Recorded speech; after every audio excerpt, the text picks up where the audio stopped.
네, 여러분 안녕하세요. 2023년 7월 5일 수요일 노영의 뉴스 인사이다 시작하겠습니다. 어제 비가 그렇게 많이 왔어요. 다들 무사하신지 모르겠습니다. 마른 장마인가 그랬더니 또 그건 아니었군요. 어쨌든 오늘 다행히 서울에는 비 피해로 인한 침수 이런 건 없어서 교통 상황 자체는 썩 나쁘진 않았는데요. 제가 모르는 다른 여러 곳은 어떤지 어쨌든 주의하시기 바랍니다. 우리가 자연 앞에서는 항상 겸손해야 되는 거 아니겠습니까? 자, 오늘 노영의 뉴스 인사이다. 여러분께 방송 내용 간단하게 말씀을 드리겠습니다. 먼저 이진하 기자와 함께하는 뉴스 픽코너 준비되어 있고요. 대담한 대담 시간에는요, 최진봉 교수와 함께 정치 현안 짚어봅니다. 마지막으로 베프의 속 시간에는 배상원 프로파일러와 함께 사건 사고 소식 두루두루 한번 살펴보도록 하겠습니다. 노영의 뉴스 인사이다 본격적으로 한번 시작해 볼 건데요. 이 앞에 있습니다. 요거 통통 생활용품 사종 출시. 주부의 마음으로 제가 여러분들께 강권해 드리니까 한번 써보시기 바라고요. 우리 댓글창, 채팅창 보시게 되면 링크가 있습니다. 한번 눌러서 확인해 보시면 되겠습니다. 자, 잠시 기다리시면 이진아 기자와 함께 만나보겠습니다.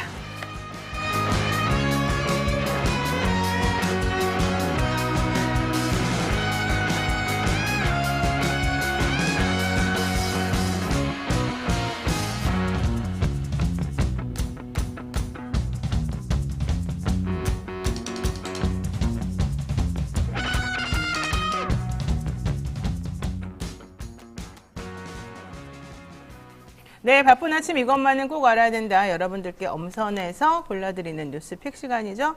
뉴스마트 이진하 기자 나와 있습니다.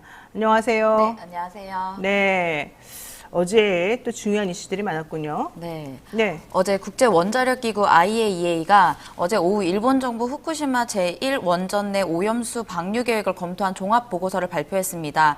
2021년 4월 일본 정부가 방류 계획을 함께 IAEA 안전성 검토를 요청해온 지 2년 3개월 만에 나온 결론인데요. 방류 계획이 국제적 기준에 부합하는지, 안전하고 투명한 방식으로 이행될 수 있는지 등을 따져보는 안전성 검토가 주요 내용입니다. 일단 뭐 괜찮다 이건데 네. 솔직히 말하면은 좀 그래? 괜찮아? 이렇게 느낌이 드는 발표이긴 했습니다. 네. 일단은 어제 박구현 국무조정실 1차장은 후쿠시마 원전 오염수 방류에 관한 일일 브리핑을 매일 하고 있는데요. 라파엘 그로시 IAEA 사무총장이 오는 7일부터 9일까지 2박 3일 일정으로 한국을 방문한다고 밝혔습니다. 그러면서 그로시 사무총장이 종합보고서 발표를 계기로 오늘부터 일본을 방문한 후에 한국을 방문할 것이라고 설명했습니다. 그러니까 방문하기만 하면 뭐예요? 방문해서 뭐 하겠다는 거죠? 일단 뭐 확인을 해보고 그 관련한 내용들을 점검하고 이제 그거에 대한 내용을 발표할 계획으로 보이는데요. 네. 일단 여야 반응은 너무나 극명하게 갈렸습니다. 국민의힘은 국제사회 검증 결과가 나온 이후에 곧바로 괜찮을 것이다라면서 이제 겸허하게 수용한다라는 내용을 발표했고요. 더불어민주당은 예견했던 일본 맞춤형 발표라면서 오늘부터 이제 비상의원 총회 등을 모집해서 총력 대응을 예고했습니다. 어제 그 IAEA의 종합보고서 내용을 조금 제가 정리를 해드리면 이겁니다. IAEA에서는 현재의 후쿠시마 바다, 이걸 우리가 이제 보통 베이스라인이라고 하네요. 이 후쿠시마 바다 안전성을 인정하고 있다. 그러니까 괜찮다는 거죠. 오염수 방출이 방사선에 영향을 주지 않는다. 이런 결론을 내렸고요. 지금의 일본 바다는 오염수가 방출되더라도 안전하다라고 하는 도쿄전력의 얘기를 승인했다. 이런 얘기고요. 여기에 지금의 후쿠시마 바다가 안전한 건 물론이고 추가로 오염수를 방출해도 문제가 안 된다. 다만 한국이 종합보고서에 동의하는 것은 후쿠시마 바다가 방사능 위험에서 안전하다고 하는 이 IAEA의 판단을 한국이 수용한다는 것이기 때문에 한국이 후쿠시마 바다의 방사능 위험성을 이유로 후쿠시마 수산물 수입을 금지하는 것과 양립할 수 없다. 이제 이런 얘기를 할 수밖에 없는 상황이 됐어요. 문제는 한국 정부가 안전이 확인될 때까지는 무기한 수입 금지 뭐 이런 얘기는 했지 않습니까? 네, 맞습니다. 근데 거기서 전제가 바로 겁니다. 안전이 확인될 때까지. 네. 지금 일본도 뭐 안전하다 그러고 IAEA도 안전하다 그러는데 우리가 이게 안전하지 않다는 것을 우리가 어떻게 알겠어요? 네, 그래서 자기네 맘 아니에요? 그래서 야당에서는 이거에 대한 좀 더 과학적이고 이제 그런 내용을 좀 분석하겠다고 밝혔고요. 한 149페이지 정도 된다고 하는데 그거에 대한 분석을 좀 오늘부터 할 예정이라고 그렇죠. 합니다. 예. 그리고 또 국제사회 의견으로는 어제 바로 이제 나오자마자 노무라 데스로 일본 농림수산상이 유럽연합에게 이제 2011년부터 후쿠시마 제1원전 발전소에서 폭발 사고가 난 후에 EU가 시행한 일본산 식품의 수입 규제를 철폐해달라고 요청했고요. 뭐 그러면서 또 이제 우리나라에도 그런 요청이 계속해서 있을 것으로 보입니다. 또 중국 외교부에서도 얘기를 했는데요. 오염수 방류에 반대하면서 IAEA 보고서는 해양 방출을 위한 통행증이 될 수 없다며 IAEA 보고서는 평가 작업에 참여한 모든 전문가의 의견을 충분히 반영하지 못했고 모든 전문가의 만장일치로 승인되지 않았다고 본다고 이제 전하면서 이런 성급한 보고서 발표는 좀 유감이라고 밝히기도 했습니다. 맞습니다. 아무런 과학적 근거도 없지? 이거는 내가 잘 모르겠네. 그렇게까지 말할 수는 없을 것 같지만 어쨌든 중요한 건 IAEA 보고서 발표가 사실 이렇게 우리 입장에서 썩 믿음직스럽지는 않다는 건데 네. 김영희 님이 한마디를 정리해 주셨어요. 바다에 안 뿌리는 것보다 안전한 것은 없습니다. 좋은 것은 없습니다. 그러니까 바다에 안 뿌리면 되는데 네. 왜 이런 걸 하냐 이런 얘기겠죠. 자, IAEA 종합보고서는 약간 모순적이다. 왜냐하면 이게 정당한 건지에 대한 국제 원칙을 충족했는지 이게 조금 확인이 안 됐다. 그 다음에 이들이 근거로 내세우고 있는 자료들의 소스가 제대로 된 건지 모르겠다. 또 이것이 장기 축적되었을 경우에 수산물과 농산물, 축산물 이런 쪽에 어떤 영향을 미치는지에 대해서 정확하게 제대로 된 확인이 되지 않았다. 이런 것 같은데 우리가 계속해서 불안했던 문제를 해결해 주지 못했다는 점에서 이 부분에 대해서는 정부도 좀 신경을 더 썼으면 좋겠다라는 생각입니다. 자, 두 번째 이슈 보겠습니다. 네, 두 번째 이슈는 이제 윤석열 대통령이 4일 청와대 영빈관에서 국민과 국민 경제를 인질로 삼고 정치 파업과 불법 시위를 벌이는 사람들의 협박에 절대 굴복하지 않고 단호히 대응하겠다고 말하면서 민주노총 총파업을 겨냥해서 한 말을 전해드리게 됐습니다. 그래서 그러면서 또 이제 불법 시위와 파업으로 무엇을 얻을 수 있는지 기대를 한다면 깨끗이 접는 게 나을 것이다라고 이야기를 했고요. 또 이제 올바른 국가 간과 헌법 간을 바탕으로 기득권 저항에 적극 싸워나가는 자세가 필요하다면서 이제 대통령실에서 이제 브리핑으로 이제 내용을 전했는데요. 이거는 이제 민주노총이 지난달 28일부터 계속해서 총파업을 벌이고 있는데 그거와 관련된 내용을 이제 겨냥해서 한 말입니다. 자, 그런데 우리 대통령 얘기를 매일매일 듣다 보면은요, 매일매일 우리 대통령은 우리 국민들하고 싸우는 것 같아요. 네. 맨날 니네 협박하지 말아라. 우리 굴복하지 않겠다. 협박하지 마라. 굴복하지 않겠다. 니네 그러지 마라. 내가 알아서 하겠다. 이 얘기밖에 사실은 없어요. 국민들을 위해서 그동안 대통령이나 대통령실이나 이런 쪽에서 나온 얘기는 난 니네랑 싸울래. 니네가 잘못하고 있어. 니네 왜 이렇게 극악스럽니? 왜 이렇게 포악하니? 우리는 협박에 굴하지 않겠어. 니네가 한 건 협박이야. 이런 말밖에 없어요. 네. 너무 심한 거 아닙니까? 네. 그리고 또 이거 이제 여기서 근데 윤 대통령이 말한 그 민주노총이 총파업 기간인 7월 4일, 7일, 11일, 14일 오후 5시부터 11시까지 서울 청계남로와 파이낸스 센터 앞 인도 및 하위 2개 차로에서 윤석열 퇴진 민주노총 총파업 촛불 문화제를 열겠다고 이제 남대문 경찰서에 집회 신고를 했는데요. 예. 이제 남대문 경찰서는 퇴근 시간에 해당 도로뿐만 아니라 이와 연결된 주요 도로가 차량 소통에 막대한 장애를 발생시켜 서울 도심권에 심각한 교통 불편을 줄 우려가 명백하다면서 이제 오후 5시부터 8시 사이에는 집회를 금지한다고 통보했는데요. 서울행정법원은 민주노총이 퇴근 시간에 5개 집회를 허용하더라도 집회 인근 장소에 막대한 교통소통의 장애를 초래할 것이라고 단정할 수 없다면서 민주노총 쪽에 손을 들어줬습니다. 맞아요. 사실 저는 안 그래도 이거 좀 그랬어요. 오후 8시까지, 5시부터 8시까지 집회를 금지한다. 이거 상당히 위험한 발상입니다. 어쨌든 행정법원에서는 민노총이 퇴근 시간 이후에 5개 집회를 한다 하더라도 경찰이나 뭐 여당에서 우려하는 그런 종류의 교통 대란이 일어날 것인지에 대한 100% 확실한 건 없지 않느냐. 네. 결과적으로는 헌법상 기본권이 더 우선한다. 이렇게 지금 보는 것 같습니다. 네. 자, 인기 투표도 진행했다는 건 무슨 말입니까? 네, 대통령실이 이런 상황과 함께 지난달 13일부터 지난 3일까지 국민토론 홈페이지에 이제 그 설문을 올렸는데요. 네. 집회 시위 제재 요건 강화 방안에 대한 찬성률이 71%로 마감됐다고 이제 밝혔습니다. 대통령실은 이를 근거로 행정안전부의 집회 시위 및 관련 법률 시행령 개정을 권고할 것으로 알려졌습니다. 좋아요. 박현우님께서 파업만 하면 불법 파업이라고 하는 법도 모르는 정부 너무합니다. 이러셨고요. 대동세상님께서도 맨날 왜 그렇게 국민들의 겁박만 하시는지요. 민생을 챙겨주십시오. 이런 얘기를 하셨고요. 민노총 도와 커피도 주고 빵도 갖다 줍시다. 지금은 전쟁보다 더합니다. 이렇게 말씀하시는 분도 계시네요. 자, 계속해서 간단히 정리를 해보면 뭐 더 얘기될 게 있습니까? 대통령실에서 이제 그 홈페이지에 올린 내용을 좀 살펴보면요. 그 찬성이 뭐 71% 정도 됐었고, 이제 비추천 이제 그런 집회 시위 요건 제재 강화를 비추천하는 인원은 53,288건으로 29.1%로 최종 집계됐는데요. 직전 안건인 KBS 수신료 분리 징수의 총 투표율이 총 투표수가 58,251건으로 기록했던 거에 비하면 30배가 넘는 수준입니다.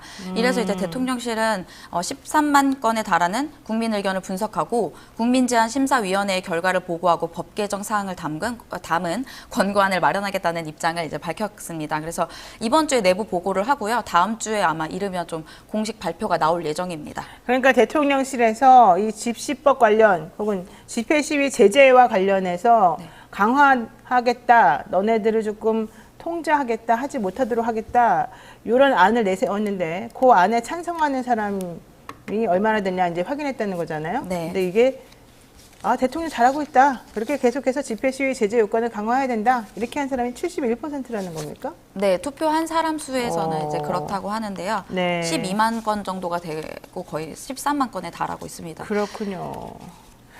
알겠습니다. 이렇게 되면 결과적으로는 대통령실이 추진하고 있는 그런 방향, 이게 옳다, 이런 식으로 또 명분을 쌓아주는 게 되는군요. 네. 아마 그런 걸 노렸겠죠? 우린 이런 거 한 줄도 몰랐는데.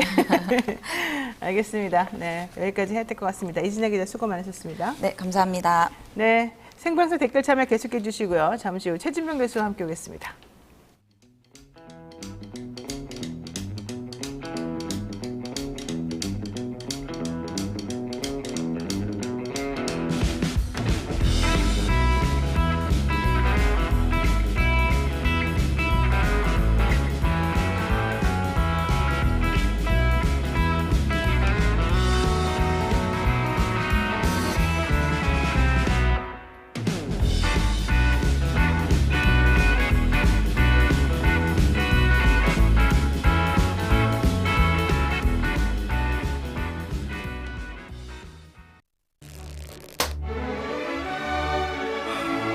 오늘따라 집중이 잘 안 된 것 같아. 모름지기 공부는 깨끗한 책상에서 해야 잘 되는 거.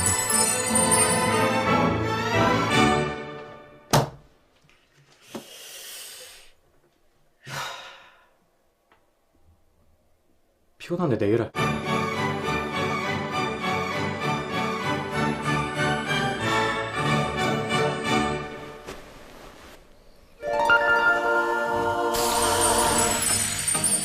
걱정 마세요.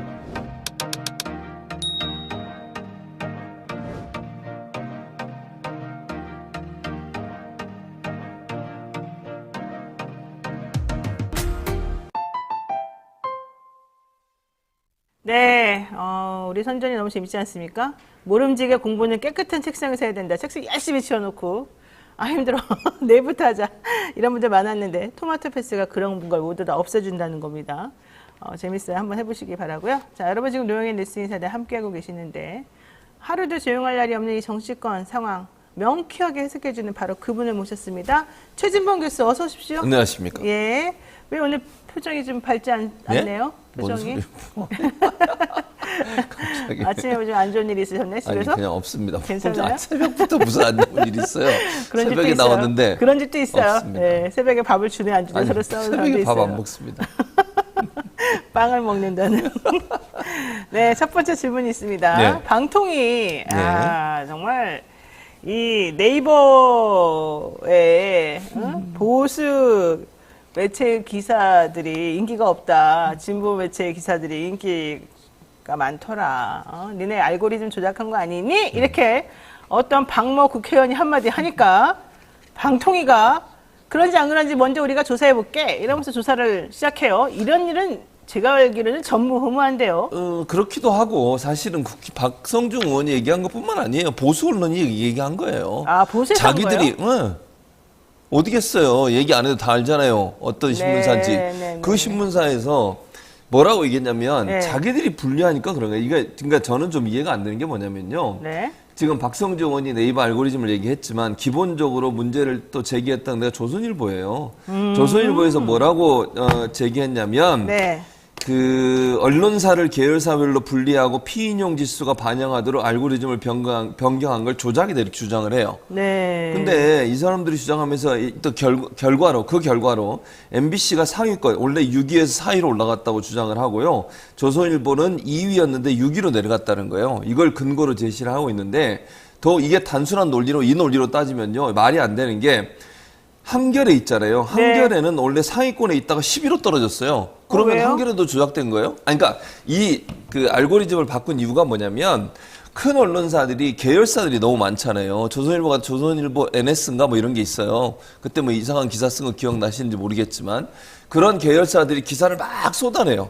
왜냐하면 기사가 많으면 많을수록 위에 올라갈 확률이 높아져요. 순위가. 그러니까 큰 언론사일수록 계열사가 많잖아요. 그렇죠. 인터넷 전문 뭐 이렇게 기사 써가지고 사실 뭐 가치도 없는 기사들을 너무 많이 쏟아내니까 위로 자꾸 올라가는 거예요. 네네. 그걸 조정하기 위해서 계열사들을 전부 다 통합시켜가지고 네이버에서 알고리즘을 조정을 한 거예요. 왜냐하면 소수 매체, 이렇게 조그만 언론 매체들 같은 경우에는 기사를 많이 쓸 수가 없잖아요. 그렇죠. 예, 그러다 보니까 인력도 자꾸 딸리고. 밀려요. 네. 그러니까 형평성을 맞추기 위해서 그걸 조절한 건데 그걸 가지고 문제를 제기한 거예요. 그러면 지금 한겨레 같은 경우 이 근거 때문에 이 알고리즘 변경 때문에 결국은 상위권에 10위로 밀려났어요. 그러면 한겨레도 피해를 당한 거예요? 자기들 논리로 따지면 제 말은 네. 그러니까 단순히 알고리즘을 바꾼 것 자체가 문제라고 생각해서 네. 그걸 가지고 조작이라고 얘기하고 그걸 뭐 문제가 있으니까 바꿔야 되겠다고 방통위가 조사에 나서는 자체가 너무 아이러니하고 너무 말도 안 되는 주장이라는 이건 거예요. 조선일보가 화낼 게 아니라 한겨레가 화를 내야 되는 그렇죠. 상황이네요. 한겨레가 화를 내야죠. 그렇게 따지면. 그렇죠. 종합적으로 그러니까 이게 순위가 바뀌고 이거는 기사량을 얼마나 많이 내보느냐에 따라서 바뀌는 거지 인위적으로 예를 들면 뭐 포털 사이트가 일부러 어떤 언론사를 높이고 어떤 언론사를 내리고 지금 조선일보나 박성중 의원이 주장하는 것은 MBC가 상위권에 올라가고 조선일보가 밑으로 내려온 것에 대한 문제를 제기하는 건데 그 논리로 따지면 한겨레 신문은 10위로 떨어졌다니까요. 상위권에 있다가. 박성중 의원은 너무 그 객관적이지 않은 얘기 가지고 막 원래- 자꾸 하는 거 아니에요? 늘 그러세요. 아, 원래 그래요? 네. 저랑 토론할 때도 뭐 심야 토론 예전에 하는 거 있는데 한번 찾아보세요. 그러니까 주장이 그냥 자기 주장만 계속해요. 근데 설득력이 떨어진 주장이 많죠. 근데 그런 분이 더 잘 나가네요. 그렇지. 그 어떻게 해야 나는 왜 됩니까? 이럴까? 나는 우리는 왜 어떻게 해야 공정하게 될까? 할까? 공정. 공정하게 하면 안 그래도 된다는 해야죠. 교훈이 나오는 아니, 거예요? 그러면 안 됩니다. 그래도 공정하게 하겠습니다. 자, 어쨌든 중요한 건 네. 방통위가 이 국내 대표 포털인 네이버의 뉴스 알고리즘 실태를 네. 살핀다고 하니까 그러면서 인위적으로 개입했느냐, 전기통신사업법상 금지 행위를 했냐, 뭐 이런 거를 검토한다는 얘기인데 그래서 물어봤어요. 사실은 방통에다가 네. 아니 진짜로 뭐가 나와서 그런 거냐? 아니다. 의문 제기가 있길래 한번 해보는 거다. 이게 있을 수 있는 일인지 이게 제가 좀 이상한 상황인데. 그러니까 의문 제기라고 하는 것이 결국 국민의힘과 보수 언론에서 의문을 제기한 거잖아요. 그렇죠. 그것만 가지고 문제를 삼으면 그러면 사실은 이제 알고리즘 문제는 민주당에서도 문제를 제기했던 적이 많이 있어요. 그러니까 이거는 양측이 다 불만이에요. 뭐 포털 사이트 알고리즘에 만족하는 정당은 없어요. 민주당이라고 그러면 그걸 만족하겠습니까? 네. 예를 들면 민주당을 지지하는 분들 입장에서도요. 왜 이렇게 보수 언론의 기사들이 많이 맨 위에 올라가냐 이런 맞아요. 비판 많이 그렇게 하잖아요. 많이 얘기하죠. 예. 그러니까 그거는 물론 양측 다 만족을 못해요. 알고리즘이라고 하는 거는 어떻게 알고리즘을 만드냐의 차이인데 아까도 말씀드렸지만 기본적으로 알고리즘은 기사를 많이 쓴 언론사일수록 많이 노출이 되다 보니까 더 위로 올라갈 확률이 높아지는 거잖아요.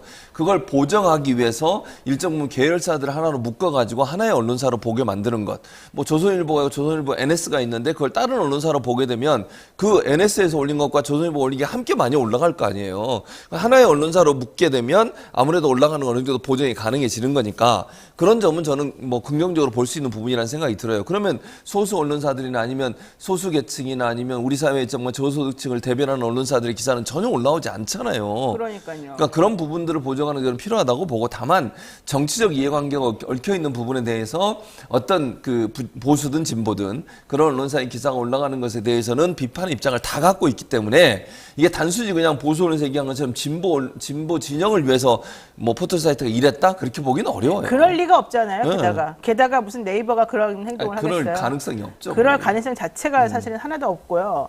근데 이제 어쨌든 네이버 입장에서는 또 알았습니다. 우리가 잘못했습니다. 우리가 한번 어떻게 해보겠습니다. 이런 태도를 또 취하네요. 지금 보니까 예. 2018년도에 1차 외부 전문가 그룹 검토위원회 하나 구성했다가 지난해 즉 2022년에 2차로 검토위를 발족을 했죠. 네, 그렇죠. 그런데도 윤석열 대통령 측에서 계속해서 알고리즘 가지고 왜 우리를 칭송하는 기사가 없니? 왜 이게 뒤로 배치되니? 이런 얘기 네. 계속 하니까 네. 또 한다는 거야. 그러면 오히려 이렇게 하는 것 자체가 조작일 가능성이 있는 거 아니에요? 그렇죠. 압력을 가해서 압력을 네. 가한 것 때문에 네이버나 이 포털 사이트가 어떤 걸 변경하면 그 자체가 압력인 거죠. 그러니까. 그거는 사실은 정치적으로 엄청난 압력을 가해서 포털 사이트라고 공정한 어떤 서비스를 하는 걸 방해하는 행위잖아요. 네. 그리고 이 네이버 같은 데나 이런 포털 사이트들은 아무래도 사업을 하는 사람들 입장이잖아요. 그럼 그렇죠. 사업하는 사람 입장에서 정부가 압력을 가하면 거기에 그냥 가만히 있을 수가 없어요. 그럼 엄청난 피해를 당하는 거잖아요. 네. 돈 버는 게 목적이기 때문에 사업하는 사람들 입장에서 영향을 많이 받을 수밖에 없고 그렇죠. 그 영향을 집어넣으려고 하는 정치 권력이라든지 지금 여당의 이런 태도 자체가 사실은 포털 사이트의 공정성을 심각하게 침해하는 행위다 이렇게밖에 볼 수 없는 거죠. 네, 그래서 포털에 대한 압박은 국민의힘의 습관적인 길들이기 방법 중 하나다. 언론 장악, 권력 사유화 시도가 아니길 바라지만 우려되는 지점들이 있다. 이게 바로 이제 어제 박광훈 더불어민주당 원내대표가 한 말입니다. 이거는 맞는 말입니까, 그러면? 그건 맞는 얘기죠. 그러니까 지금 우리가 얘기 나눈 건데요. 결국은 포털 사이트에 압박을 가하는 것 자체가 이거는 포털 뉴스 서비스의 공정성을 흔들게 만드는 네. 그리고 훼손하는 그런 행위라고밖에 볼 수 없어요. 그러니까 알고리즘에 대해서 예를 들면 저는 이렇게 생각해요. 포털 사이트의 알고리즘을 공개하지 않는 것에 대한 저는 반대예요, 개인적으로. 네, 반대. 그러니까 공개해야 돼요. 왜냐면 보수든 진보든 불만이 있으니까 알고리즘이 공정하게 운영되고 있는지 하는 부분은 들여다볼 필요가 있는 거죠. 그러나 그걸 특정 어떤 정치 세력에 불리하게 보도를 하고 있다라고 얘기하면서 그런 부분들을 압박을 가하게 되면 그럼 이제 포털 사이트 입장에서는 정부 여당이 원하는 것처럼 보수 진영의 기사가 위로 올라가나 보수 진영에 긍정적인 영향을 미치는 기사를 더 많이 올리거나 이러려는 시도를 할 가능성이 있지 않겠어요? 네. 얼마나 그게 더 위험한 일이잖아요. 그렇죠. 그러니까 외부에서 압박을 가하지 말고 공정하게 중립적 입장에 있는 전문가들이 알고리즘에 대한 검증을 할 수 있도록 하는 것은 필요하다고 보니까 그렇게 해서 접근을 해야 되지 왜 이렇게 진보적 언론사들의 노출 빈도가 높아지고 예를 들면 보수적 언론사들은 낮지 않냐 이런 걸로 압박을 가하게 되면 이 사업하는 사람들 입장에서는 그 압박에 대해서 전혀 무시할 수가 없는 거잖아요. 그렇죠. 그 자체가 사실은 포털의 공정성을 해치는 아주 위험한 행위라고 볼 수밖에 없는 거죠. 반면에 이거는 이번을 계기로 해서 알고리즘 문제를 해결해야 된다. 알고리즘 조작됐던 거 우리가 다 안다. 이런 얘기하는 입장도 있습니다. 그러니까요. 저는 그 부분에 대해서는 일정 부분 동의한다니까요. 왜냐하면 네. 진보 진영에서 봤을 때 그럼 이게 포털 사이트가 공정해요? 노영희 변호사 공정하다고 생각해요? 저는 아니라고 보죠. 그렇게 아니라고 봐요. 저도 그래요. 그러니까 그 정치권이 여기에 개입하면 안 돼. 정부나 정치권이 압박을 가하는 순간 그거는 정치적 의도가 있다고 볼 수밖에 없어요. 그렇죠. 아니 정부 여당이라는 권력을 갖고 있는 기관이잖아요. 권력을 갖고 있는 기관이 뉴스 서비스라는 포털 사이트에 압력을 가한다? 그 자체가 공정성을 해치는 행위잖아요. 네. 그러니까 중립적인 제 말은 예를 들면 이런 거죠. 간단하게 얘기하면 여야가 동수로 추천하는 위원회에서 공정하게 가서 들여다보는 거예요. 알고리즘이 공정하게 운영되고 있는지 거기에 편파성은 없는지 하는 부분들을 주기적으로 검증하는 기관을 두는 것은 저는 긍정적으로 평가해요. 네. 그것 자체가 왜냐하면 이 네이버나 포털 사이트들은 이게 사업 비밀이라고 공개하기 싫어해요. 알고리즘을. 그렇죠. 그러면 좋아요. 일반인이 공개하지 말자는 거예요. 그건 사업 비밀이니까. 그리고 심사하는 사람들 싹 쓰는 거예요. 알고리즘 보고 나서 여기에 대한 내용을 유출했을 경우에는 서약을 한다? 그렇죠. 그리고 양측에서 추천한 전문가들이 들어가서 보는 거예요. 그래가지고 정말 공정하게 알고리즘이 돼 있는지 아니면 어느 쪽에 좀 편파적으로 돼 있는지 하는 부분을 검증하는 게 필요하다고 생각해요. 그러니까 그거 자체를 하지 말자는 게 아니고 제한된 전문가들이 주기적으로 알고리즘에 대한 검증을 하는 것은 저는 합의 가운데 이루어질 수 있다고 보지만 지금처럼 정부 여당이나 특정 언론, 보수 언론이 나서가지고 공격하는 형태 이 자체가 사실은 어떤 그 포털 사이트 공정성을 해칠 수 있는 아주 위험한 행동 그런 행동이라고 볼 수 없는 거죠. 자, 알겠습니다. 강원희님께서 힘내십시오 이렇게 말씀하시면서 또 누구한테? 최준명 교수님에게 감사합니다. 특별히 최 교수님에게 예. 힘내십시오 이렇게 말씀해 주셨습니다. 감사합니다. 네, 자 그런데 이 상황에서요 국민의힘이 또다시 공영방송 정상화를 명분으로 KBS ETV 채널을 없애야 된다 이런 얘기를 합니다. 아니 진짜 엄청 아니 공영방송 정상 어처구니가 없네요. KBS ETV 누가 보느냐? 니네는 맨날 조건부 재승인으로 벌써 2번이나 연명했는데 점수가 계속 T조선은 계속 TV 점수가 조선은 미달되고 있지 않냐? 내가 이렇게 물어볼게. 얘기하고요. TV 조선은 근데 TV 조선은 조작이라잖아요. 뭔 조작? 방통위가 조작했대잖아요. 그건 이제 나중에 법적으로 다퉈봐야 한다고 저는 방통위가 아니라 보고요. 방통위에서 위촉한 심사위원들이 조작했다는 뭐 얘기죠. 그렇게 주장을 하죠. 무기나에. 그러면 네. 좋아요. 그게 2010 몇 년도 심사였죠? 그 전에도 조건부 재승이었어요. TV조선은 조건부 재승을 계속 해왔어요. 아 그래요? 그럼요. 이번에만이 아니라? 아니, 제가 심사할 때도 조건부 재승이었어요. 제가 심사할 때도. 아 맨날 그러는군요. 그렇죠. 네, 3년에 그게 한 한 번씩. 3번 정도 제 기억에, 물론 제 기억이 틀릴 수 있지만 네. 최소 2번에서 3번이에요. 조건부 재승인만 3년마다. 네. 그러니까 그때 지금 문제가 된다고 얘기했던 그때 그것도 이제 재판이 끝나봐야 된다고 저는 보지만요. 아직은 그거는 이제 그쪽의 주장이라고 저는 생각해요. 그걸 빼더라도 한 번 내지 2번은 조건부 재승인을 받았어요 이미. 그러면 TV조선이나 이런데 또 채널A도 예전에 조건부 재승인 받은 적이 있거든요. 네. 그런 조건부 재승인 받은 거 왜 얘기 안 하는 거예요? 그렇죠. 아니 이해를 못 하겠네. 아니 얘기하려면 동일하게 종편에 대한 조건부 재승인을 왜 얘기 안 하는? 그럼 그 언론사도 문 닫아야 돼요? 네. 그렇게 얘기하시든지 그러면 왜 KBS2만 가지고 문제를 삼는 거예요? 그러게요. 흥분하니까 그게 넘어지네. 그러니까 기가 센데요. 자 여기서 지금 현재 그래서 이 방통위와 이 정부 여당과 대통령실의 압력이나 이런 모든 것들에 대해서 홀로 외로운 싸움을 하고 계시는 분이 있습니다. 저 아닙니까? 또 있나요? 김현 아, 방송통신위원회 상임위원이신데요. 특히 요즘에 이제 KBS TV 수신료 분리징수를 위한 방송법 시행령 개정안에 반대를 해서 무기한 단식 투쟁까지 지금 돌입을 해서 계셔요. 아 그래요. 예. 그래서 원래 오늘 이제 이 의결을 하기로 했는데 네. 이거 하면 안 되기 때문에 사실은 이제 내가 단식을 해야 되겠다라고 결심을 했다는 얘기거든요. 한번 전화 연결해가지고 한번 여쭤보는 걸로 하겠습니다. 한번 그 이어폰까지 네. 꽂아주시고요. 좀 가까이 끌어당겨서 하시면 됩니다. 그렇게 그냥 막 이렇게 할 필요가 없습니다. 네, 알겠습니다. 네, 자 위원님 안녕하십니까? 네, 안녕하세요. 네, 아니 단식 투쟁에 돌입하신다고 했는데 배경을 좀 설명해 주십시오. 네. 위원장, 지금 이제 저희가 뭐 국민 여러분들도 잘 아시지만 임기가 보장된 한상혁 위원장이 기소됐다는 이유로 직권면직을 시켜서 쫓아내고, 그 다음에 그 안영환 후임으로 국회에서 그 선출된 최민희 의원을 법제처의 유권 해석이라는 미명하에 지금 80일째 결론을 내지 않은 상태에서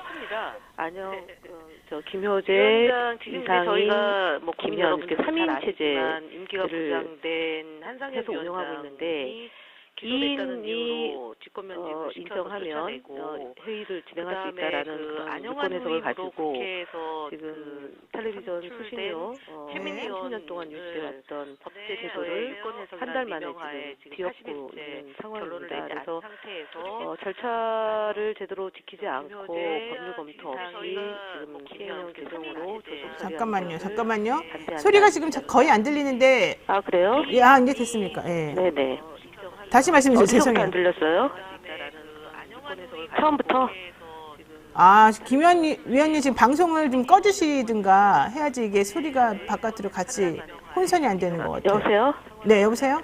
네네. 저희 혹시 방송 듣고 계시면은 그걸 좀 꺼주세요. 아니요, 방송 안 듣고 있어요. 아무것도 안 듣고 있어요. 근데 왜 네네. 혼선이 되지?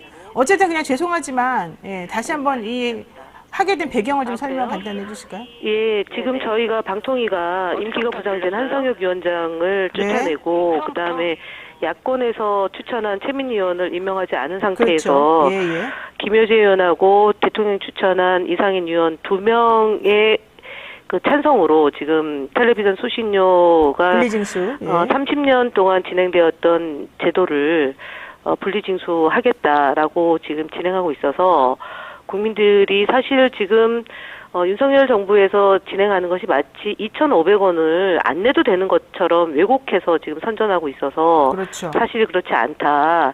내는 방식을 한국전력공사에서 전기세를 낼 때 같이 2,500원을 내는 방식으로 합리적으로 운영해 왔던 점이고, 만약에 지금 이제 대통령실에서 추진하는 방안대로 방통위가 의결을 한다면 일본처럼 하는 겁니다. 일본은 직접 징수, 3,900명의 인원으로 직접 전국에서 일본은 12,000원이거든요, 한 달에.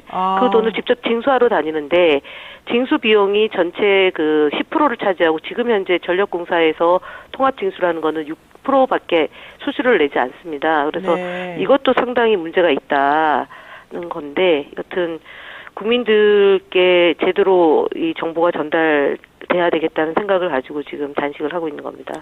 그러니까는 졸속 추진을 하면서 뭐 급박한 필요에 의해서 빨리 해야 된다고 하면서 입법 예고를 40일인데 10일로 줄였지 않습니까? 네, 그런 그렇습니다. 것도 지금 문제가 되고 있고 실제 왜 분리징수가 갑자기 필요한지에 대한 설득이나 이런 것도 전혀 없는 상태에서 네. 막 밀어붙이기식으로 지금 추진을 하고 있단 말이죠. 여기에 대해서 설득이 안 되는 제도입니다.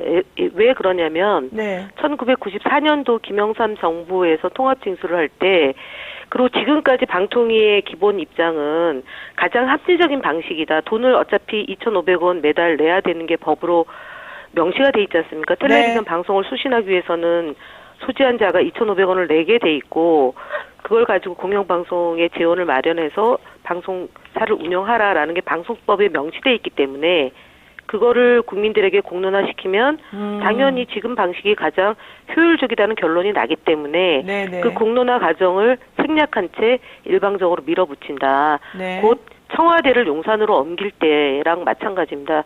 그것으로 인한 불편함과 피해는 고스란히 국민의 몫이었던 것처럼 지금 통합징수에서 분리징수로 한다면 네. 공영방송은 제대로 방송을 할 수 없고 사실은 이제 그 옥죄는 거게 되겠죠. 네. 방송사를 옥죄는 거게 되고 그다음에 이제 MBC가 됐던 다른 여타 방송도 그와 같이 입맛에 따라서 방송을 장악하려는 수순밟기에 들어간 것이고 그동안 한상혁 위원장이 있음으로 인해서 제때 할 수 없었던 것을 지금 쫓아내고 삼민체제에서 제대로 협의나 합의, 그 다음에 법적 검토나 절차를 생략 무시한 채 지금 졸속적으로 처리하고자 하는 거죠. 그러니까 지금 위원님 말씀은 그 과정이나 절차가 매우 적절하지 않고 잘못되었는데 네. 국민들에게 제대로 알리지 않은 것 중에 하나가 바로 분리징수한다고 해서 우리가 수수료를 안 내도 되는 게 아니다. 오히려 분리징수 하면 내는데 불편해지는 것뿐만이 아니라 안 냈을 경우 과태료까지 부과되는데 그런 얘기는 하나도 하지 않고 없고 그다음에 내는 과정에 들어가는 비용이 그러니까 훨씬 분리징수했을 때 들어가는 비용이 훨씬 더 많이 들어가기 때문에 그렇죠. 실제로 타산이 안 맞는 거죠. 그러니까 한전에서 그다음에 지금 전력공사 네. 입장에서도 수수료 수익이 459억인데 지금 전력공사가 만약에 지금 같은 방식이 아니라 분리징수를 한다거나 하면 더 많은 비용이 들어가기 때문에 재고를 요청했는데도 그것도 묵살되고 있죠. 그러니까 한전에서 안 그래도 어제 우리는 분리징수는 오히려 안 좋다고 생각한다 의견 냈는데 그런 거 하도 네. 반영이 안 되고 있고 또 그동안에 국민들이 전부 다 냈잖아요 의견을 이거 반대한다는 의견을 근데 그것도 반영이 전혀 안 되면서 방통위에서는 이렇게 얘기를 하더라고요. 아 이거는 이해관계 당사자들이 자기네들의 입맛에 맞는 의견을 냈기 때문에 마치 반대하는 게 훨씬 많은 것처럼 나오지만 우리는 그런 거 신경 안 쓴다 이렇게 지금 얘기를 하더라고요. 그러니까 지금 김효재 위원장이 직무대행이면서 지금 과도하게 권한을 행사하는데 그렇죠. 이거보다 훨씬 더 사회적 갈등 과제가 아닌 의견도 시행령 입법 예고 40일 듣고요. 네. 그다음에 의견 청취 듣고 그리고 공청회를 통하고 전문가들의 그런 다양한 형태의 그 논의 구조가 있어요. 그래서 적어도 1년, 짧게는 1년, 길게는 1년 6개월을 거쳐서 대통령 시행령이 변경이 됩니다. 네. 그리고 변경하고 나서도 그것이 제대로 되는지 안 되는지를 경과 기간이 있습니다. 5개월에서 6개월. 근데 여기는 공포 후 즉시 한다고 돼 있습니다. 그러면 네. 지금 한국방송공사랑 전력공사랑 내년 12월까지 이런 계약이 방식으로 체결됐을 거 통합징수로 아니에요? 예, 하는 것으로 약정이 돼 있기 때문에 그 부분에 대한 유약을 그러면은 한국전력공사가 할 경우에 배임에 해당할 수 있다는 법률 검토도 있습니다. 잘 하고 있는데 억지로 남에게 피해를 주는 거 아닙니까? 그렇죠. 방송공사에게. 예. 그러면 이제 한국전력공사에도 문제가 생기고 사실은 검침원 각 가정에 한 달에 한 번씩 검침을 하지 않습니까? 전력공사에서. 그럼 이 검침원들이 사실은 대행을 하고 있던 건데 방송 텔레비전 수상기와 관련해서도 그럼 이제 분리해서 하게 되면은 이중으로 비용이 지불하기 때문에 그렇죠. 예. 그 부분에 대한 손해도 전력공사뿐만 아니라 한국방송공사는 영업 방해를 하고 있는 겁니다. 정부가. 네. 자, 그동안 오늘 방통위가 전체 회의를 열고 TV 수신료를 전기요금에서 따로 떼어 징수하는 내용의 방송법 시행령 개정안을 의결하기로 했었었는데요. 지금 민주당에서 과방위원 및 당 지도부가 방통위 현장을 방문하겠다고 합니다. 항의 차원에서. 그래서 오전 9시 30분에 방문하겠다고도 했고, 또 우리 위원님도 지금 단식 투쟁하면서 그건 옳지 않다라고 온몸으로 저항하고 계시는데, 어떻게 될 것 같습니까? 오늘 그럼 5일인데. 결론을 정해놓고 지금 진행하는 거기 때문에, 그래서 제가 용산 출장소가 방통위가 네. 로 전락됐다고 하는 건데요. 정해놓고 진행하기 때문에 김효재 위원장이 무슨 이거를 더 심사숙고하겠다라고 하지는 못할 것 같습니다. 제가 볼 때는 어저께 국회의장이 시행령으로 처리하는 것은 나중에 법률적으로 문제될 소지가 있기 때문에 하지 마라. 라는 의견을 냈고 또 네. 방송 종사자들이 헌법재판소에 집행정지 신청해 놓은 것에 대한 빠른 시일 안에 논의가 될 수 있도록 요청한 부분이 있기 때문에 지금은 방통위에서 진행하는 것은 뭐 막을 재가는 제가 볼 때는 없는 것 같고요. 네. 앞으로 있을 차관회의나 대통령 재가가 진행되는 그 2주 정도의 시간 안에 헌법재판소의 가처분 신청이 받아들여지는 것과 국회에서 방송법을 개정을 해서 지금처럼 이렇게 방통위가 전횡을 부릴 수 없도록 제어 장치를 마련하는 것과 법제처 네. 유권 해석이 빨리 돼서 그 정상적인 방통위가 될 수 있도록 다각적인 노력이 필요할 것 같습니다. 네, 자 마지막으로 지금 최진봉 교수님 나와 계시는데 한번 질문 드려보겠습니다. 예. 제가 질문 드리고 싶은 것은 네. 첫 번째는 만약에 김현 의원께서 참석을 안 하면 2명이석의 처리가 가능한 건지 궁금하고요. 그거 2명이서 처리가 가능하다고 사무처에서 유권 해석을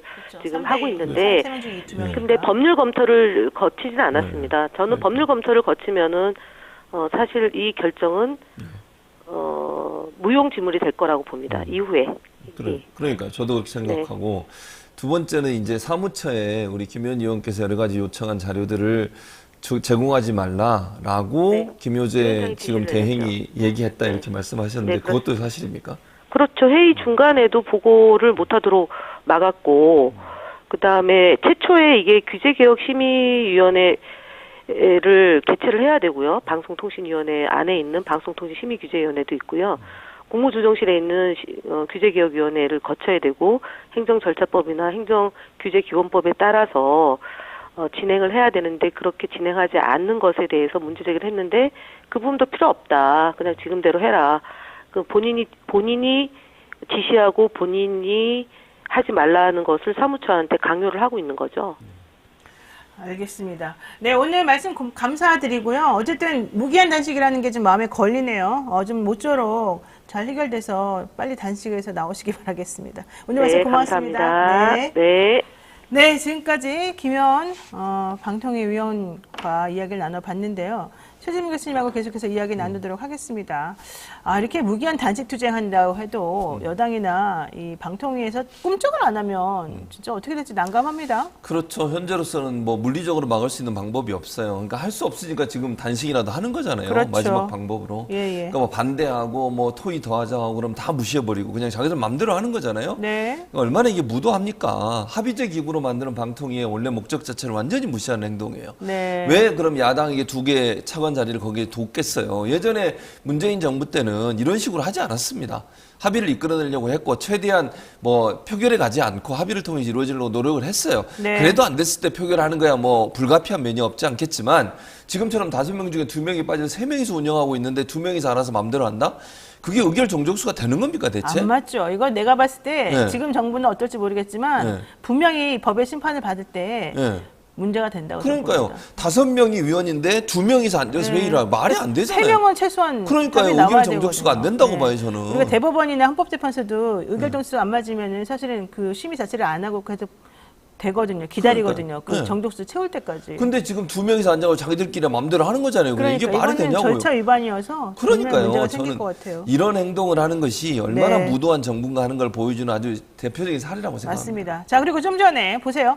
KBS 수신료 분리징수한다 그러면서 KBS 압박하고 뭐 김윤철 사장 나가라 니네가 제대로 했냐 이러면서 요즘 혼을 내고 있고 나라에서 KBS2 너네 이거 그만둬야 되는 거 아니야? 조건부 재승인이 몇 번째니? 이러면서 지금 그 국회의원이 막 화를 내고 있고. 예. 그러고 나니까 다른 종편들이 저 KBS 2 없어지게 되면 우리 광고 수입 늘어날 텐데 이런 또 기쁨에 또 플러스 마이너스 계산을 하고 있다는 소리가 있더라고요. 어쨌든 그러면서 또 다시 이제 압박을 하고 있고 연합뉴스 지원금 예산안에 대해서도 사실 연합뉴스는 지금 친정부적으로 움직이고 그러니까요. 있는데도 불구하고 연합뉴스. 금액 예산 금액을 확정을 안 지어주고서 야 니네 말 잘 들을래 안 들을래 이러면서 지금 거의 목줄을 쥐었다 폈다 이러고 있지 않습니까? 그러고 있죠. 이거 어떻게 보셔요?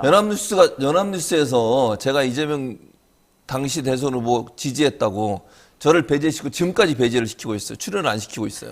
그런데요, 연합뉴스가.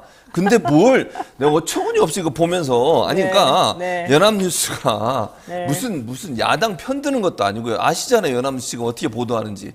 저는 지금까지 대선 끝났는데도 대선 기간 동안 지지 선언했다고 저를 출연을 안 시키고 있는 곳이에요, 그곳이. 근데 뭘 예산을 갖고 이런 출연을 안 시키는 것 갖고 얘기를 하면은 내용이 좀 틀리지 그런가? 않습니까? 그러니까 내 말은 윤석열 정부가 웃기다는 거예요. 제가 볼 때는 연합뉴스는 자기들 편들고 있다고 개인적으로 생각하거든요, 저는. 그렇죠. 그러니까 근데도 네. 이렇게 압박을 해. 그러니까 이게 제가 볼 때는요, 이게 지금 연합뉴스가 이런 게 길들이기라고 저는 생각해요. 그러니까 지금 현재 무슨 뭐 연합뉴스가 야당 편을 두고 그렇다면 또 어느 정도 이해를 하겠는데 그것도 아닌데도 불구하고 이렇게 하는 것은 철저하게 자기들의 주장을 반영해서 보도하라고 하는 길들이기 차원이 아니겠나는 생각이 들 수밖에 없다는 거예요. 맞습니다. 네. 그래서 어쨌든 자기 편 들어줘도 니네 더 충성맹세해. 그런 느낌이에요. 이렇게 하는 지금. 느낌이에요. 느낌이 그렇다니까 저는. 느낌상 개인적으로 네, 느낌이라는 겁니다. 느낌, 중요한 제 거. 개인적인 느낌이에요.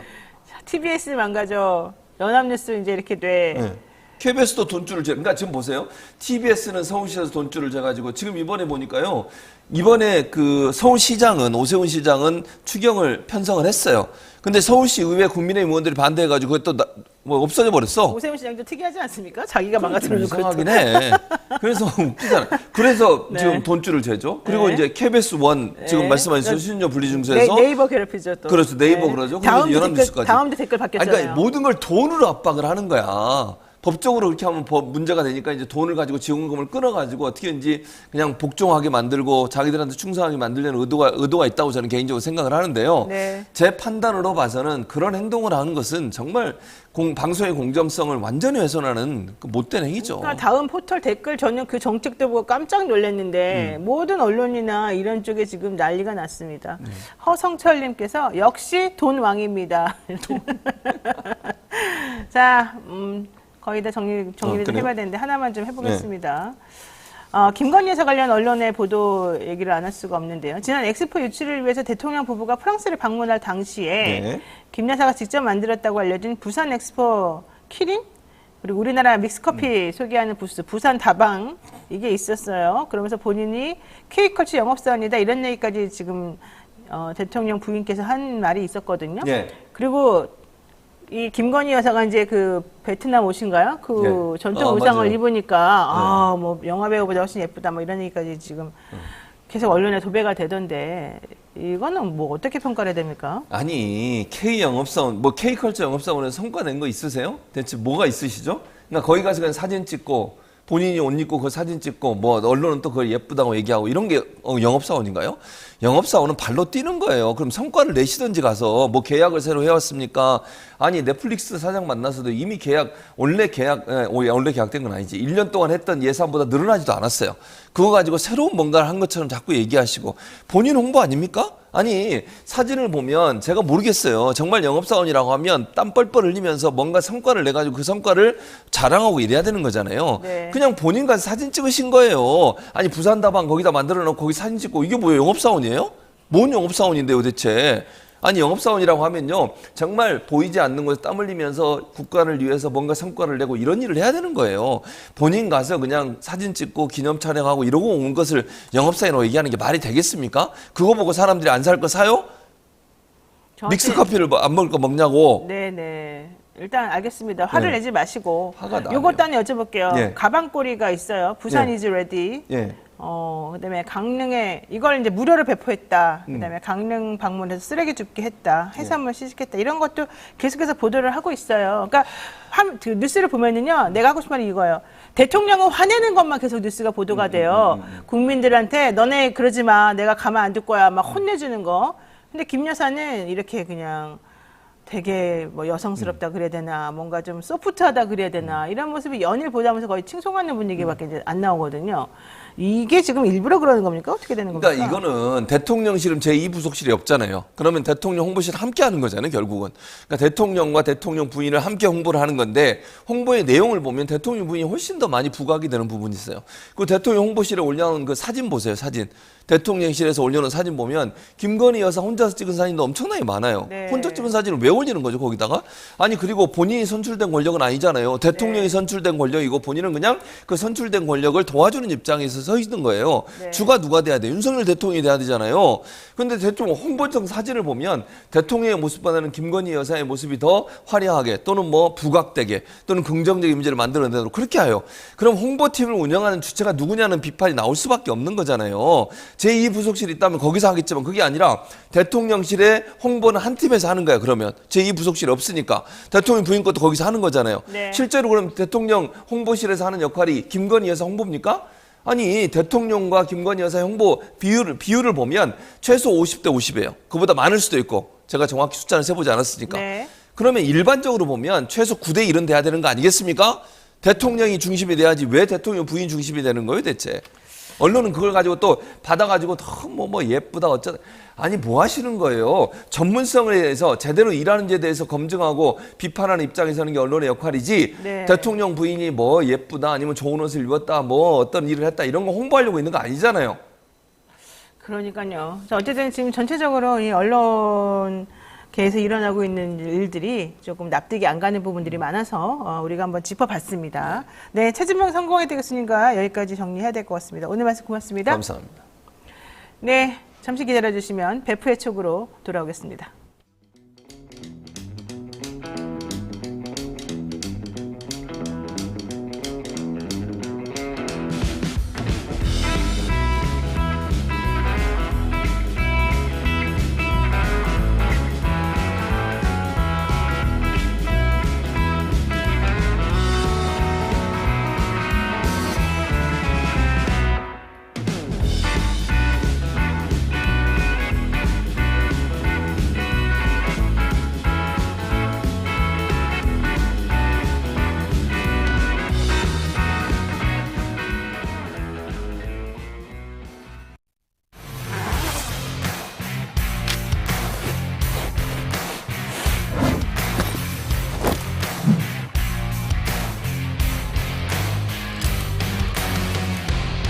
주식 평가 방법이 사용되고 있어요. 그 다 들어봤죠 이거? 이건 기본이잖아. 이거 모르는 사람 있어? 있어? 자, PAR 뭐야? 하는 거. 그치. 그게 주당 시장.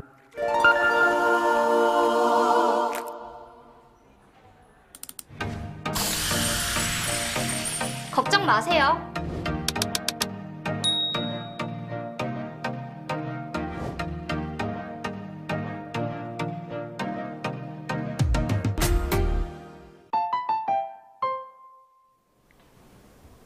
네, 한 주 동안 떠들썩했던 사건, 사고들을 짚어보는 시간입니다. 베프의 촉 시간이죠. 배상원 소장님 모시겠습니다. 어서 오십시오. 안녕하세요. 네, 배상원 프로파일러님, 오늘도 척하면 촉이 온다는 그 육감으로 명쾌한 설명을 부탁드리겠습니다. 자, 첫 번째 질문. 이거 너무 재밌어가지고 여러분들한테 안 보여드릴 수가 없습니다. 사진 한번 보실까요? 표창장 사진이 있습니다. 정부 표창장에 경찰청장 조난사진, 행정부 황당 이런 제목인데요. 저게 먼저 설명 좀 해주실까요? 예.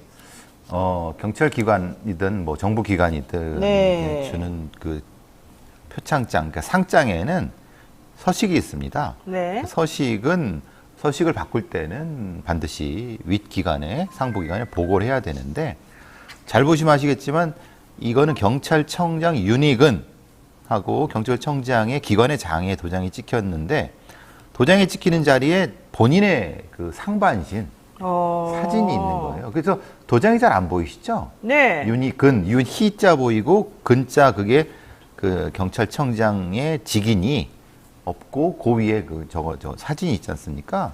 네. 저 저거 보고 저는 가짜 뉴스인 줄 알았어요. 그러니까요. 제 친구가요 아침에 네. 보여주고 야 뭐냐 그러더라고요. 그래서 저도 에이 가짜 뉴스지라고. 왜냐하면 있을 수가 없는 일이에요. 왜냐하면 상부기관에 보고를 하고 해야 되는 거고 이게 정신 나가지 않고서 자기 얼굴을 사진으로 거냐 도장에 박는 사람이 어디 있습니까? 이게? 그러니까 윤희근 경찰청장이 네. 자신이 취임한 뒤에, 그러니까 취임한 게 지난해 8월인데 네. 지난해 8월부터 지난달까지 6월까지 수여자인 청장 사진이 들어간 표창장을 212건이나 사람들에게 줬다는 거예요. 전체 표창장 발부 건수가 9,700건 정도 되는데 그중에 뭐 한 2% 정도 된다라고 하는데 문제는 여기에 자기 얼굴을 왜 넣느냐는 거죠, 그러니까요. 지금.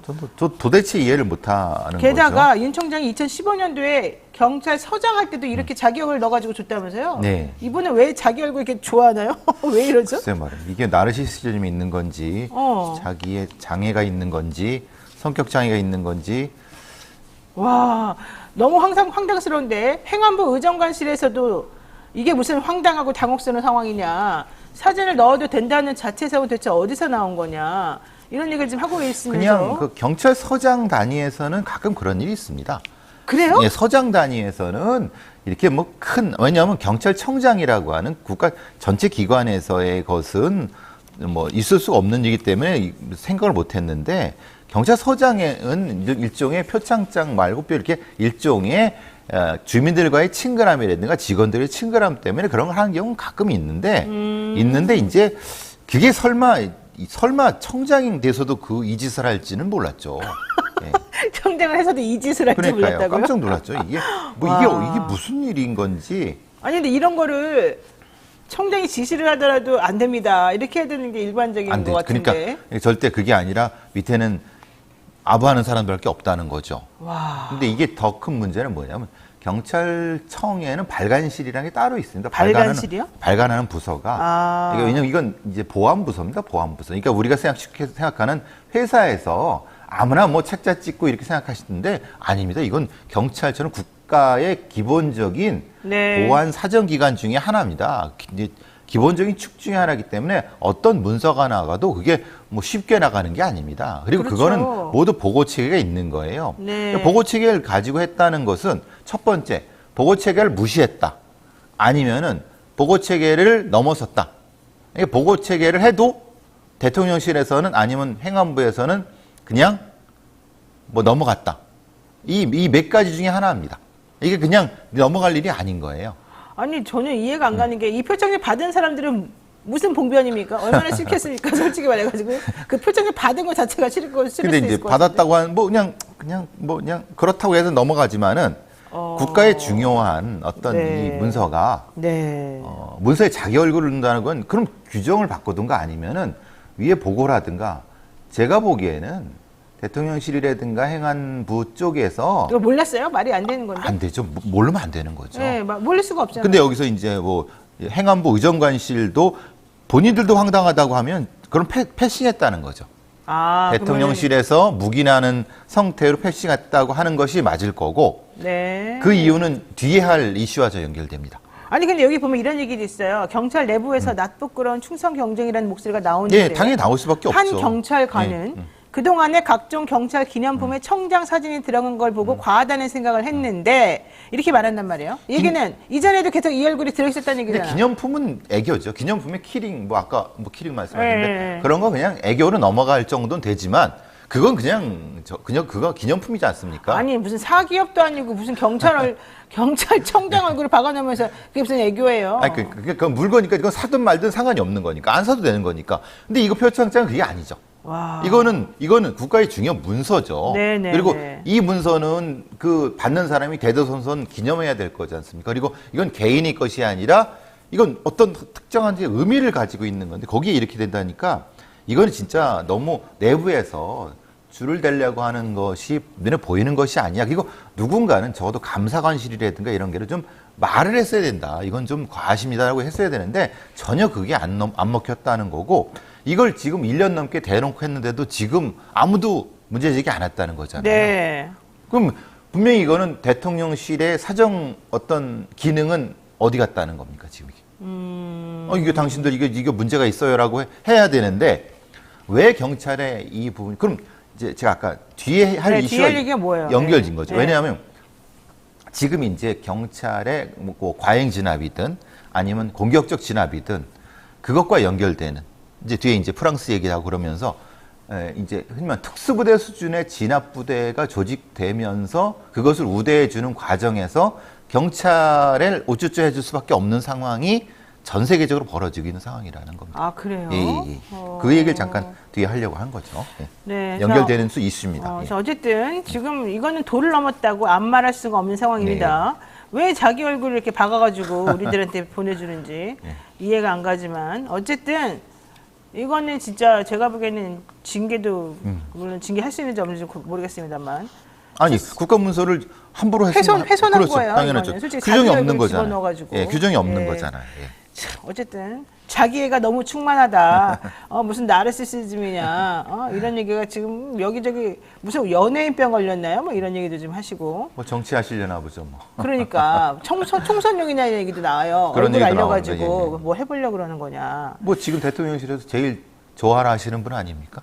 그래요? 총장을. 그 잘못한 사람을 그 생떼 같은 애들을 그렇게 한 사람이 글쎄 말입니다. 세상에. 예. 자, 다음 이슈 짚어보겠습니다. 민노총이 3일부터 15일까지 2주간 총파업 투쟁에 들어갔습니다. 윤석열 정권 퇴진운동을 벌이겠다는 얘기였는데 이러니까 당연히 집회 시위 신고 자체를 지금 다 안 된다라고 얘기하고 있습니다. 경찰에서는 시민 불편을 감안해서 너네들에게 허용하지 않겠다 뭐 이런 중대한 얘기를 하고 있는 중인데요.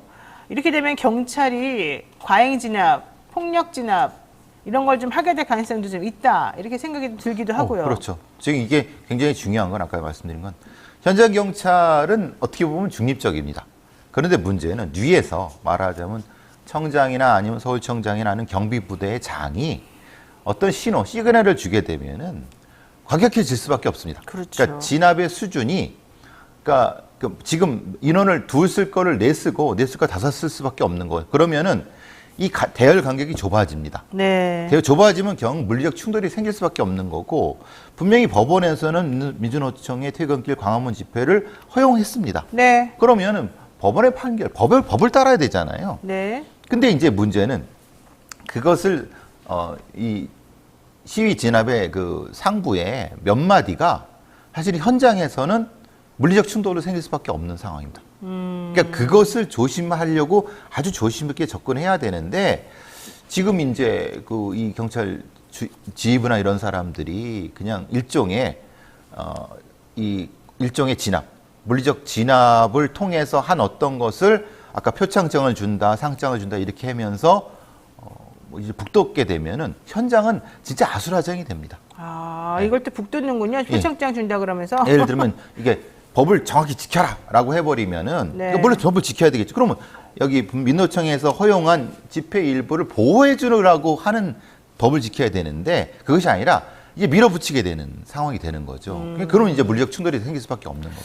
어쨌든 경찰에서는 5시부터 8시까지 5개 집회 금지해야 된다. 교통 통제가 문제다. 교통이 마비될 수 있다. 이런 얘기하고 언론사에서도 계속 교통 통제 얘기를 하루 종일 하고 있는데 행정법원 행정일부에서는 세종대로의 일부 차선만을 사실은 사용할 수밖에 없고 500명 미만인 경우에는 파이낸스 센터 앞 인도 부분을 이용하고 1000명 미만일 경우는 인도와 세종대로 한 개 차로를 이용해라.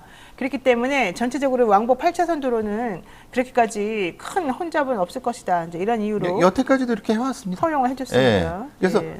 여태까지도 경찰의 부분에서는 다 용인되고 그렇게 해온 거거든요. 네. 지금까지 그게 큰 문제가 있었습니까? 그러니까요. 근데 왜 더더욱 이런 밀어붙이는지 사실 이건 결과적으로 경찰의 이런 행위는 물리적인 충돌로 발생할 수밖에 없습니다. 네.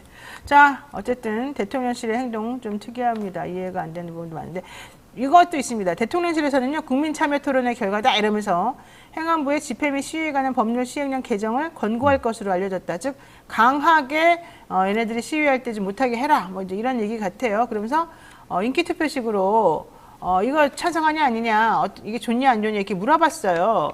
근데 이거는 헌법상 기본권이기 때문에 국민들이 불편하다라고 하는 걸 좀 감수하라는 게 우리 그렇죠. 법을 만든 사람들의 태도거든요. 당연히 집시법이라든가 표현의 자유라고 하는 것은 일정 정도 교통이라든가 이런 거에 어떤 일정 정도 그걸 감수하면서까지도 네. 헌법에 그것이 수록된 이유는 분명히 이것은 소수자라든가 약자에 대한 보호 분명히 존재하는 거 아니겠습니까? 그렇죠. 그래서 이제 불편해하는 사람들에게 인기 투표하는 것처럼 이거 좋냐 안 좋냐 물어봐가지고 얘네가 싫대, 니네 하지 마 이렇게 하는 건 말이 안 맞는다는 거죠. 국가 공동체 전체의 이익을 따져서 헌법이나 법원에서 판단한 부분이지 않습니까? 네. 그럼 그거를 경찰이 보호해줘야 되는 건데, 물론 당연히 저도 그런 데 갈 때 짜증납니다. 네. 막히고. 근데 네. 그거는 저의 짜증남과 달리 국가 전체의 이익, 공동체 전체의 이익과 그렇죠. 그 부분을 비교해야 되는데, 이렇게 이제 몇몇 언론에서 막 이 막히고 짜증나고 뭐냐 막 비난하고 이런 거, 그럼 전체 국민의 의사를 묻든가. 그냥 일부의 어떤 뭐 댓글 몇 개 들은 걸로, 그건 사실은 적절하지 않죠. 네, 홀로 걸어서님께서 국민 엄청 걱정하는 척 하지 말고 국민팔이, 시민팔이 좀 중단해 줬으면 좋겠습니다. 우리는 괜찮습니다.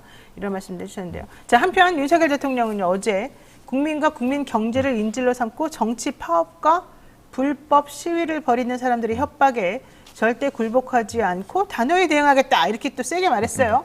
역사상 하는 말이 이거죠. 니네들 협박에 우리는 굴하지 않겠어. 이거거든요. 이거 뭡니까? 근데 이 대통령의 이런 신호는 경찰, 현장 시진업 경찰들한테 큰 위험이 될 수 있습니다. 당연히 불법 시위는 경찰이 하면 네, 되는 거죠. 대응하죠. 그런데 시위가 불법이 될지 합법이 될지는 본인이 어떻게 합니까? 그렇죠. 그죠? 이미 법원에서 허용을 한 부분은 그대로 가면 되는 건데, 이걸 당연히 이거 원칙적인 부분하지만 문제가 이 신호라고 하는 것 자체가 현장 경찰들한테 이런 시그널을 준다고 하는 것, 그거 굉장히 위험한 거거든요. 네. 법은 법대로 지키자 하라고 하는 것과 뭐가 다릅니까? 네, 맞습니다.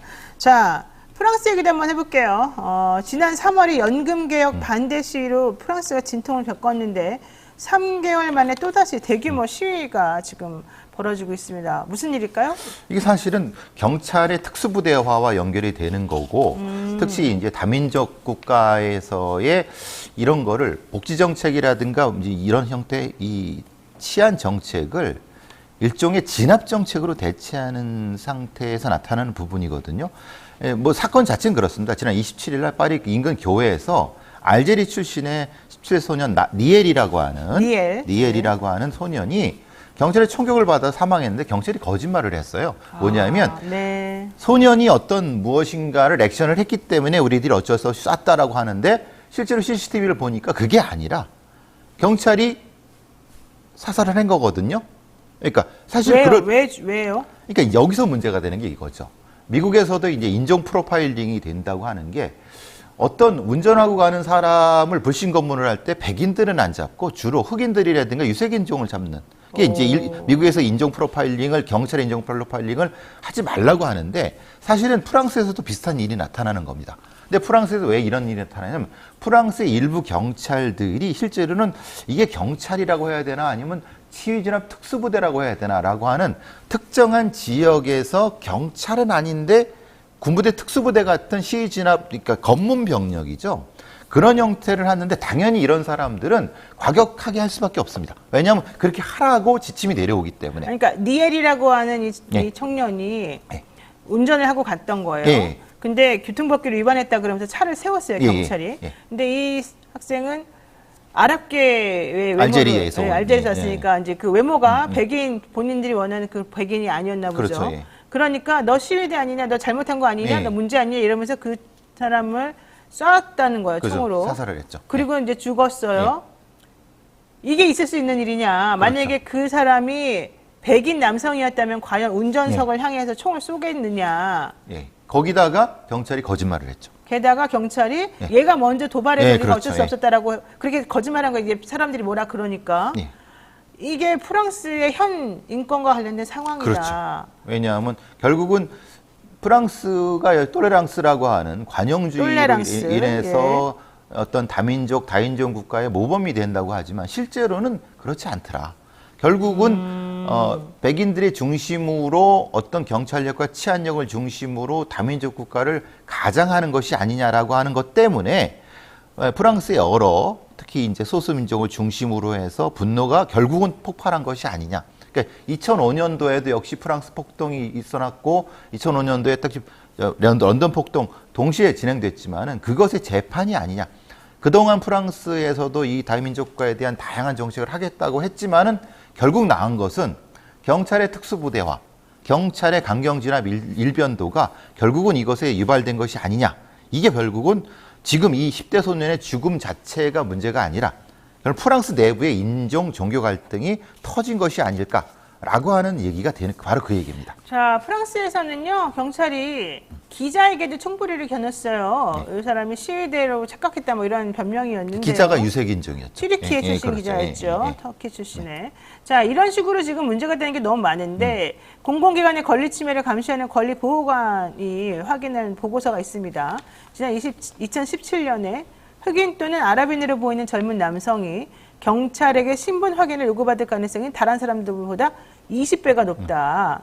2016년 프랑스 본토에서 5,000명을 대상으로 설문조사를 해보니까 18세에서 25세가 다른 연령대보다 7배, 흑인 또는 아랍인 남성이 다른 인종보다 5배 자주 신분 확인을 요구받더라.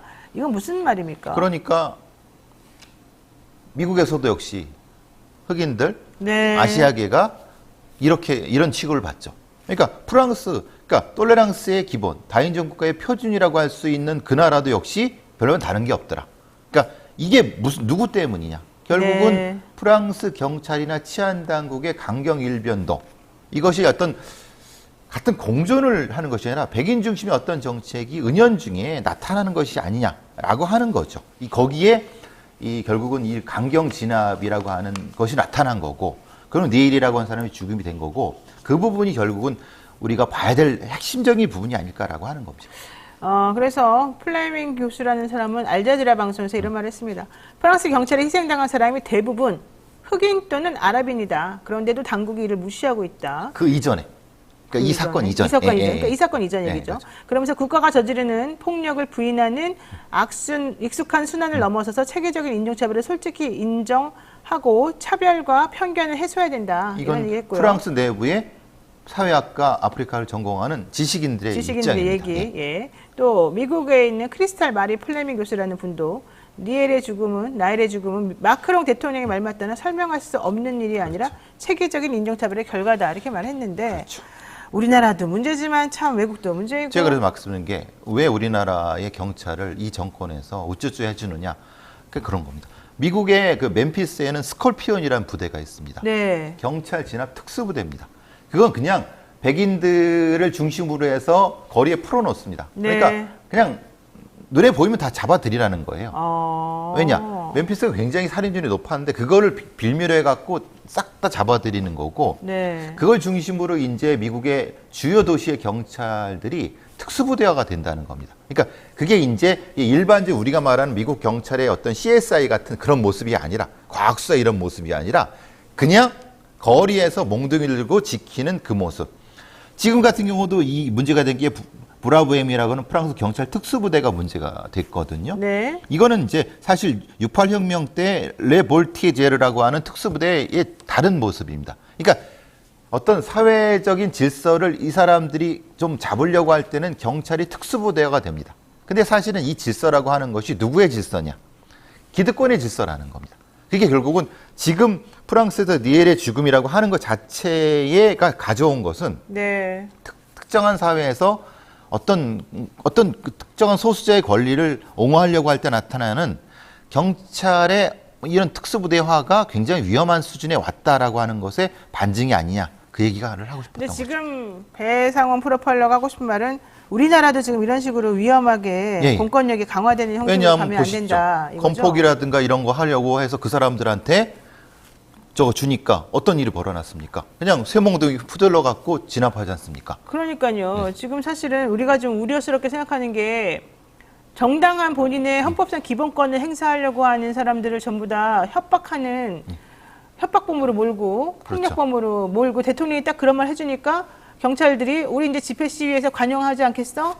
우리가 좀 세게 나가겠어? 이런 얘기를 그냥 공공연하게 한단 말이죠. 그렇죠. 그러면 앞으로 이게 어떻게 되겠느냐. 그러니까 윤희근이 자기 사진을 박는 거죠.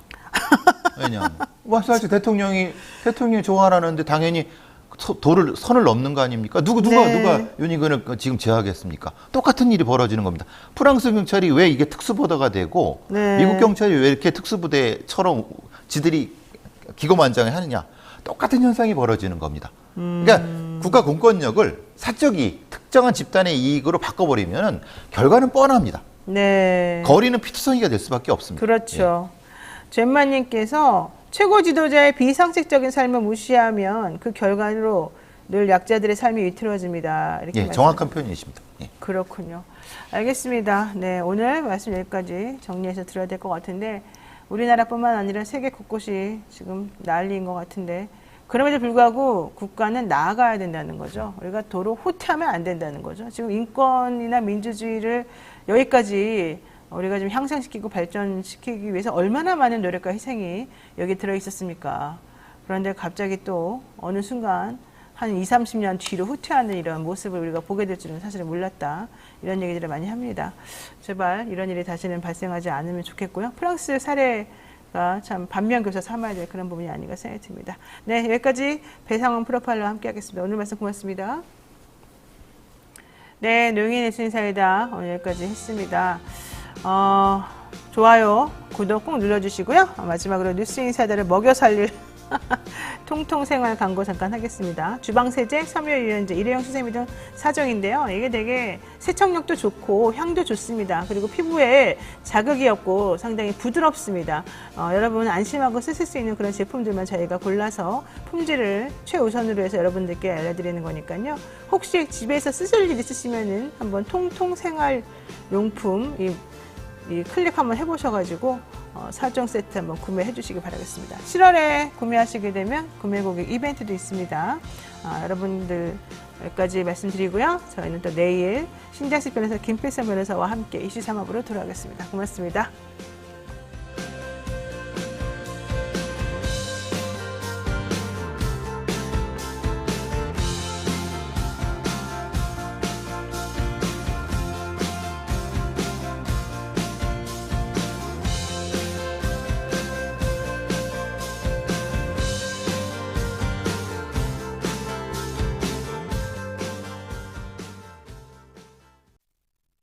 역대급 거래 절벽, 치솟는 금리, 움츠러든 매수 심리, 꽁꽁 얼어붙은 부동산 시장 분석을 위해 각 분야의 전문가들이 뭉쳤습니다. 토마토 집통 부동산 콘서트, 대한민국 넘버원 부동산처를 토마토 집통에서 준비한 혼란스러운 시장 속 현명한 투자를 위한 특별한 시간, 토마토 집통 부동산 콘서트, 여러분의 많은 참석 바랍니다.